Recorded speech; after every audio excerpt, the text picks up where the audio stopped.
In this video, I'm going to show you how to edit WhatsApp messages after sending. So let's say you want to make a correction or update a message. This is how you can do it on WhatsApp.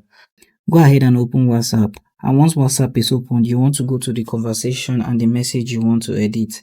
Now, it's also important to know that after sending a message, you only have 15 minutes to be able to edit that message. So tap and hold down on the message and you get extra options at the top. Tap on the three dots at the top right corner of your screen and you'll see edit. Tap on edit and then you'll be able to edit the message. Once you've made all the necessary edits, tap on the check mark and your message will be sent and updated. Messages that have been edited will also have edited written just below them. So that's how you can edit WhatsApp messages.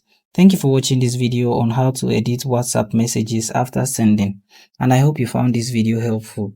If you do find this video helpful, like and subscribe. I hope to see you guys in my next video.